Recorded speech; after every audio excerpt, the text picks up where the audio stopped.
Hello guys, I am निकी और आप देख रहे हैं अपना YouTube channel IQ students point.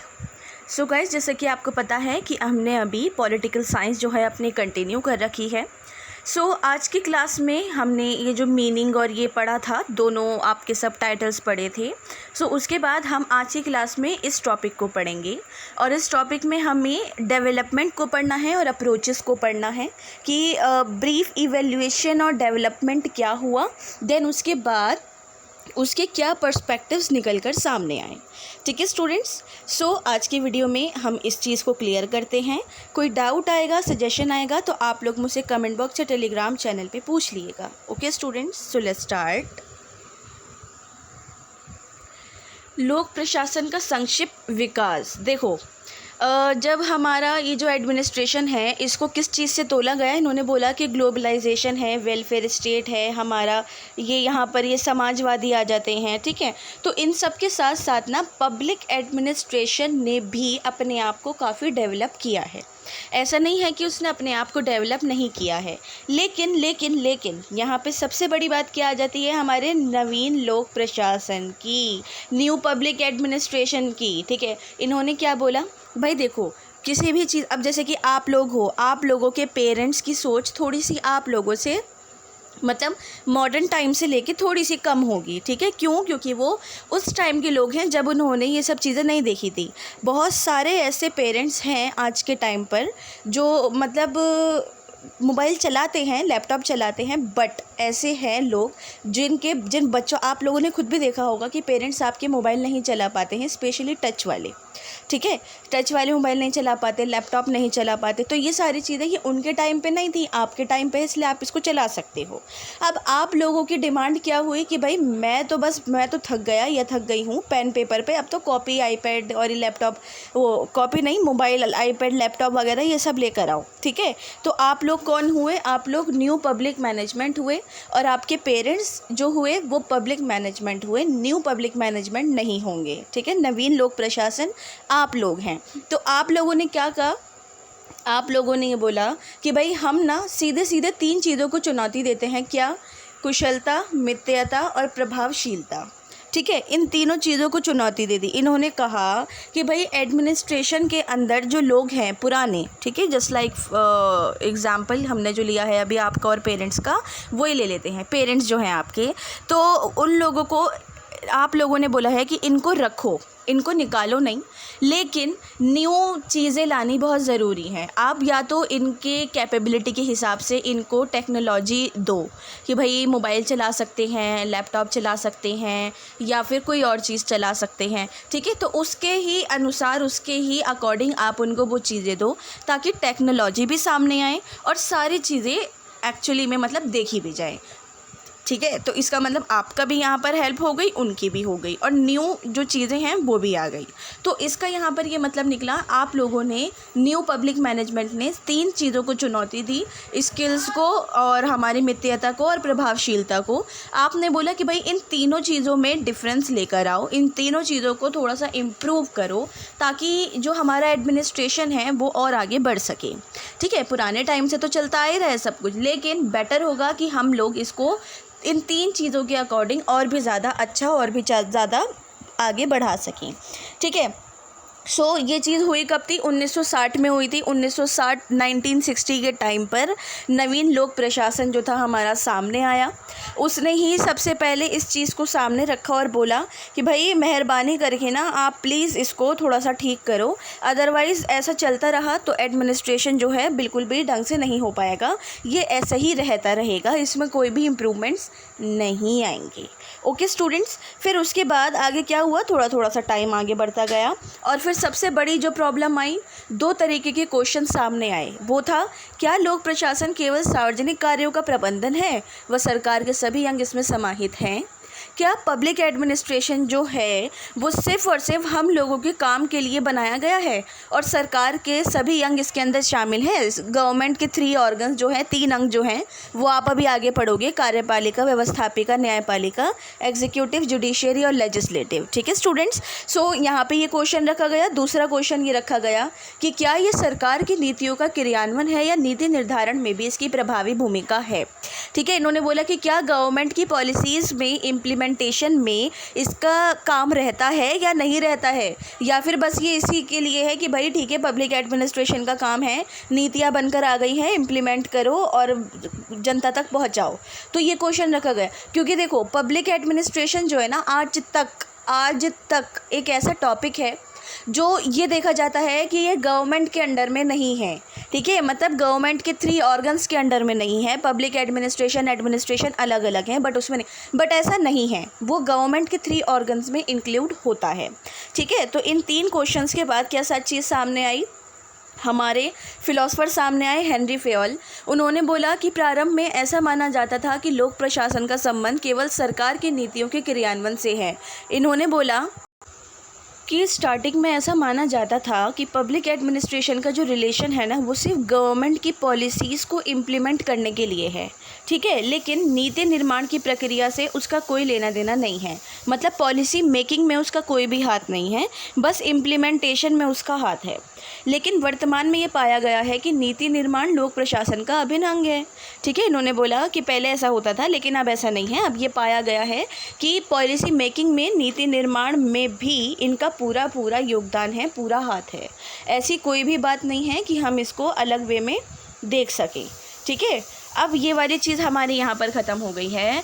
अब आती हैं लोक प्रशासन के विकास में कुछ इम्पॉर्टेंट चीज़ें। ठीक है, और वो इम्पॉर्टेंट चीज़ों में सबसे पहला हमारा जो सब टाइटल आता है, सबसे पहला जो पॉइंट आता है वो है नीति संबंधी संवेदनशीलता, पॉलिसी सेंसिटिविटी।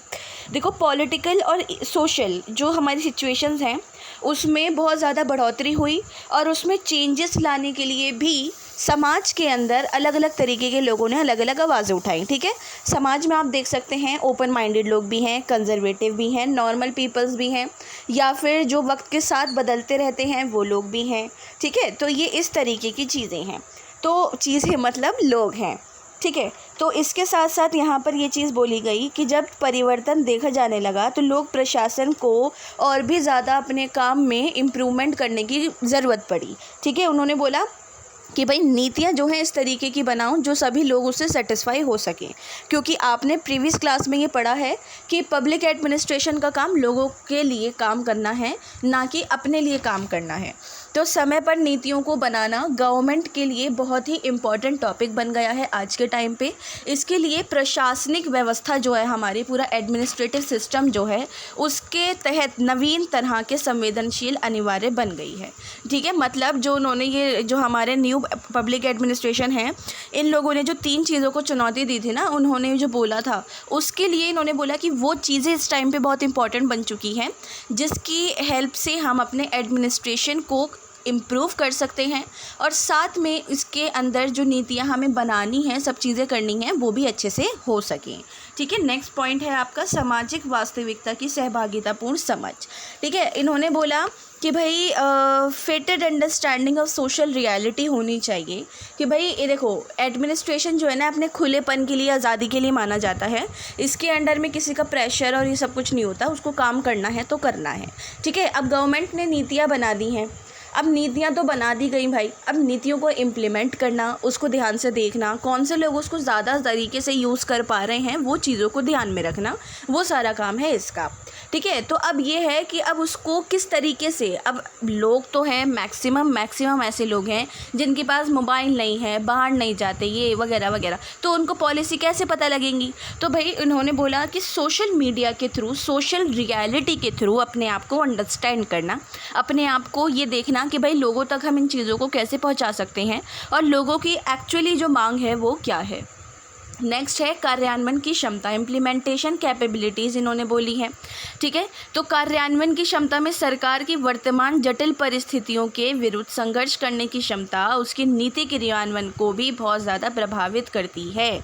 इसका मतलब ये कि गवर्नमेंट जो सिचुएशंस के विरुद्ध या फिर सिचुएशंस को देखते हुए नीतियाँ बनाती है उसको इम्प्लीमेंट करना उसके लिए बहुत ज़रूरी है और उनको प्रभावित भी करती है। अब एकदम सिचुएशन ख़राब हो गई है तो उसके लिए नीति बनाना, कुछ चीज़ बनाना, एकदम एक्ट बनाना, अमेंडमेंट करना, सब कुछ गवर्नमेंट के लिए थोड़ा भारी पड़ जाता है, लेकिन वो सब करना इनमें होना चाहिए। ठीक है, वही वाली चीज़ की इम्प्लीमेंटेशंस कैपेबिलिटीज़ होनी चाहिए गवर्नमेंट के अंदर।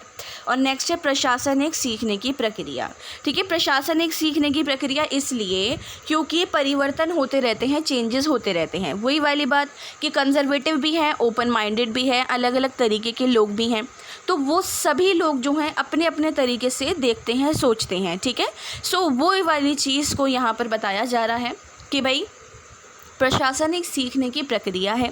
एडमिनिस्ट्रेशन को हम ज़्यादा से ज़्यादा इस तरीके से ही समझ सकते हैं और एडमिनिस्ट्रेशन सबको इस तरीके से समझ सकता है कि वो हर एक मोड़ पे अपने आप को सीख देता रहे। ओके स्टूडेंट्स, होप सो ये पॉइंट्स क्लियर हो गए हों।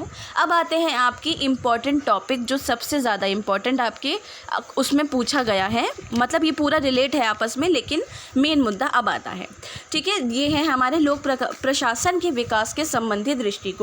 4 तरीके के दृष्टिकोण हैं। इन चारों दृष्टिकोण को हम बहुत नॉर्मल सी बात उससे समझ लेते हैं, बिल्कुल घूमे फिरेंगे नहीं। तो सबसे पहला दृष्टिकोण है व्यापक दृष्टिकोण, संकुचित दृष्टिकोण, पोस्ट कॉब। स्टूडेंट ये पोस्ट कॉब नहीं है, पोस्ट डी है टी की जगह, इसको ठीक कर लेना आप। और लोक कल्याणकारी दृष्टिकोण, इनको अब हम डीपली समझते हैं। Let's start students. सो सबसे पहला हमारा आता है व्यापक दृष्टिकोण। देखो बहुत नॉर्मल अगर बोला जाए तो व्यापक दृष्टिकोण में ब्रॉड व्यू में 3 तरीके की चीज़ों को रखा जाता है और वो 3 तरीके की चीज़ें हैं ऑर्गन्स ऑफ गवर्नमेंट, व्यवस्थापिका, कार्यपालिका और न्यायपालिका। तो व्यवस्थापिका, कार्यपालिका और न्यायपालिका को बोला जाता है कि ये सरकार के 3 अंग हैं और इन तीनों अंगों के बगैर एडमिनिस्ट्रेशन चल ही नहीं सकता, चाहे आसमान नीचे आ जाए, ज़मीन ऊपर चली जाए, आंधी आए, तूफान जाए, कुछ भी हो। ठीक है, तो व्यापक दृष्टिकोण में बस इतनी ही बात बताई गई है। इसके साथ साथ आगे आ जाइए। अब आता है हमारा संकुचित दृष्टिकोण। संकुचित दृष्टिकोण में ये बोला गया है कि भाई इसमें सिर्फ और सिर्फ कार्यपालिका का ही रोल है, एग्जीक्यूटिव का ही रोल है। कैसे? हमारे जो लूथर गुलिक हैं वो बोलते हैं कि लोक प्रशासन प्रशासकीय विज्ञान का वह भाग है जिसका संबंध शासन से होता है। इसका संबंध कार्यपालिका शाखा से है जो सरकार का कार्य करती है, यद्यपि व्यवस्थापिका और न्यायपालिका से भी स्पष्ट रूप से संबंधित प्रशासकीय समस्याएं होती हैं। इन्होंने बोला कि भाई आर हो या पार हो, सारा काम तो कार्यपालिका ही करती है, चाहे कुछ भी हो जाए, कुछ भी हो जाए। ठीक है, तो लूथर गुलिक जो हैं हमारे, उन्होंने यही बोला है कि भाई गवर्नमेंट का कोई भी काम हो, एडमिनिस्ट्रेशन का कोई भी काम हो, उसको इम्प्लीमेंट करना, पॉलिसी मेकिंग करना, सब कुछ करना कार्यपालिका का ही काम होता है। तो इसके लिए चाहे न्यायपालिका और व्यवस्थापिका अपना कोई भी रोल अदा करें, बट कार्यपालिका का ही सारा काम यहाँ पर देखा जाता है। ओके, नेक्स्ट जो हमारी वो है अप्रोच, वो है हमारी पोस्ट कॉर्ब। ठीक है, पोस्ट कॉर्ब जो है इसका मतलब है कि गवर्नमेंट कैसे, क्यों, कब, कहाँ और किस लिए काम करती है। ठीक है, तो इसको हमने डिवाइड कर दिया है पोस्ट कॉब के अंदर। तो पोस्ट कॉब का सबसे पहला पी है हमारी प्लानिंग। गवर्नमेंट प्लानिंग करती है, किसी भी चीज़ को इम्प्लीमेंट करने, मतलब किसी भी नीति को बनाने से पहले प्लानिंग की जाती है, योजना बनाई जाती है। देन उस प्लानिंग को करने के बाद एक ऑर्गेनाइजेशन बनाया जाता है। ठीक है, जैसे मान लो हमने प्लान करा है कि भाई मैं और मेरे सारे स्टूडेंट्स मिलकर घूमने जा रहे हैं। ठीक है, अब घूमने जा रहे हैं, प्लान तो बन गया, अब इसके लिए एक ग्रुप बनेगा और वो ग्रुप जो है हम स्टूडेंट्स में से कुछ पर्टिकुलर बच्चे ऐसे चूज़ करेंगे जो सबको ध्यान में रख सकें, उनकी अटेंडेंस है, उनकी सब चीज़ें हैं, रिफ्रेशमेंट्स हैं, सब चीज़ें ध्यान में रख सकें। उसके साथ साथ उस ग्रुप के अंदर हमारे टीचर्स होंगे सारे। ठीक है, IQ स्टूडेंट्स पॉइंट के टीचर हैं सारे, कि भाई हम सब ध्यान में रख रहे हैं कि इतना बच्चा हमारे साथ जा रहा है, इतना वहाँ होना ये है, वगैरह वगैरह सारी चीज़ें। ठीक है, अब ये ऑर्गेनाइजेशन भी बन गई। अब आती है स्टाफिंग कर्मचारी की बात।